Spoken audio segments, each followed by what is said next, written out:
J'avais 19 ans, on sort de boîte avec un pote complètement mort et on décide de s'arrêter au McDo. Je pesais 120 kilos, je mettais des jeans slim, on aurait dit une paupiette sous vide quoi, je ressemblais à rien. Et pendant qu'on attendait le McDo, il y a deux daronnes qui sortaient de boîte aussi, qui discutent avec nous, on sympathise et elles nous proposent d'aller chez elles quoi en after. Mon pote il finit avec l'une des deux et moi je reste avec Nathalie chez elle. Physiquement, elle était plus proche du désespoir que du coup de foudre, mais bon foutu pour foutu. Elle vient vers moi, elle s'approche et je vois très bien qu'elle me drague et je vois où elle veut en venir. Donc on commence à s'embrasser. On fait les prélis, donc je passe mes mains délicatement sous sa ceinture de chasse de thé et je vois que son joli bourgeon de rose est déjà bien ouvert. Il est tout trempé quoi, j'ai jamais vu ça. Je mets un doigt à l'intérieur, j'ai l'impression de foutre mes doigts dans un verre d'eau. Et là elle me prend la main, elle la décale et je comprends qu'elle veut que je change de porte d'entrée. Donc je vais vers la porte d'entrée du Mordor, je lui mets d'abord un doigt. Elle me dit plus, donc j'en mets deux, trois et je vois qu'elle est aux anges. Putain, je disais mais plus, donc j'en viens vite à mettre la main entière. Voilà, j'avais l'impression d'être Jeff Panaclock. Je continue et j'y arrive quasiment juste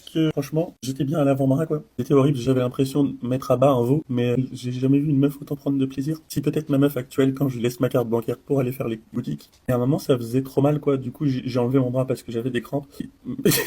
Il était plein de chocolatine, mon bras. Bah oui, c'était évident. Sauf que ça m'a dégoûté, je me suis essuyé en secrète dans ses draps, et après je lui ai dit que je devais y aller. J'ai pris le bus, tout le bus me regardait comme si je sortais de la ferme. C'est un peu le cas, j'avais le bras enfoncé dans la basse-cour,